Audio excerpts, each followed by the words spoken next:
You type the correct website name. The address bar looks normal, but your computer receives the wrong destination and connects there anyway. The browser did not forget the website. The system that translated the name returned an untrustworthy answer. To understand the attack, we first need to follow one normal DNS lookup. We will trace a fictional request for portal.example from a laptop to a recursive resolver, the root, the top-level domain, and the authoritative server. Then we will safely simulate cache poisoning, DNS tunneling, and account-level domain hijacking. No live domain, public resolver, or external system is tested. The phone book analogy helps, but it hides the most important part. DNS is not one global book.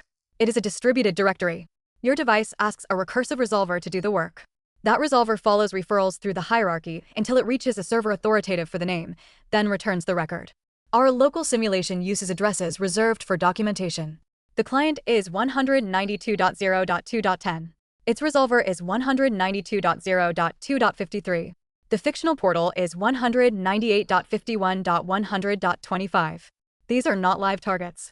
The packet views and logs are generated solely for this lesson. The browser asks the operating system stub resolver for portal.example. The browser or operating system may already have a valid cached answer. If not, the stub sends a query to its configured recursive resolver. That configuration may come from the network, the device, a VPN, or an encrypted DNS application. If the recursive resolver has no cached answer, it asks a root server where to find the relevant top-level domain. The root returns a referral. The resolver asks that top-level domain, receives another referral, then asks the authoritative server for portal.example. The authority returns an A record with a fictional IPv4 address. The record includes a time to live, or TTL. The resolver can reuse that answer until the timer expires. Caching makes DNS fast and reduces repeated queries. It also explains why changes appear gradual and why a false cached answer can affect more than one user until it is replaced or expires. DNS does not download the website. It supplies information used to find the service. A connection follows, then TLS may verify the site's certificate and encrypt the session. Encrypted DNS protects the lookup in transit to a compatible resolver, but it does not make every returned answer correct, and it does not replace HTTPS. In the first simulation, an attacker tries to race a forged response back to a resolver. The fake answer claims portal.example points to 203.0.113.66. A vulnerable resolver might cache it and redirect later clients.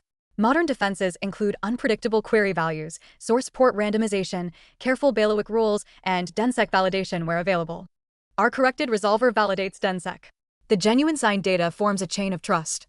The forged record has no valid signature, so the validator marks it bogus and does not cache it. DNSSEC authenticates DNS data and detects tampering. It does not hide the name being queried. Encryption and authenticity solve different problems. In the second simulation, a compromised fictional host generates long, encoded-looking subdomains under one controlled test zone. DNS tunneling can use queries and responses as a covert data channel. Defenders should not block every long name. They compare label length, uniqueness, volume, timing, record types, destination reputation, and the host's normal behavior. The analyst groups queries by client and parent domain, then compares frequency and unique label count with the baseline. One host is a clear outlier. Endpoint telemetry shows an unexpected process creating the requests. The response is to isolate and investigate that host, preserve evidence, and block the confirmed test domain, not to treat DNS logs as proof by themselves. The third pattern happens above the packet. If an attacker takes over a registrar or DNS provider account, they may change name servers or authoritative records. Resolvers then receive technically valid-looking answers from the newly configured control plane. This is why packet inspection alone cannot protect domain ownership. Defend the control plane with phishing-resistant multi-factor authentication, least privileged roles, registry or transfer locks when supported, DNS change alerts, and an offline recovery process. Monitor name server, DS, and critical record changes. Test who can contact the registrar during an incident before an emergency makes that question urgent. Here is the mistake. The analyst sees a spike in non-existent domain responses and declares tunneling.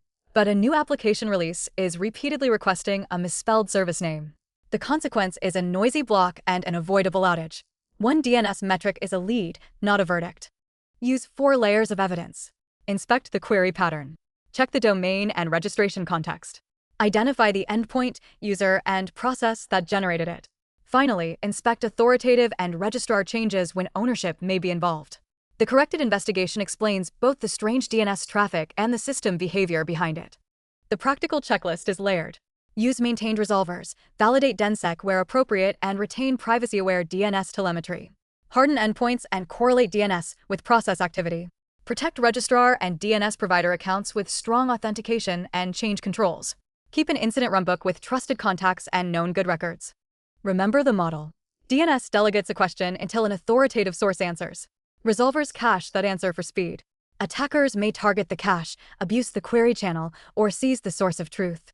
Your next step is to draw one lookup, label every trust boundary, and use the defensive worksheet at CipherVibe.com.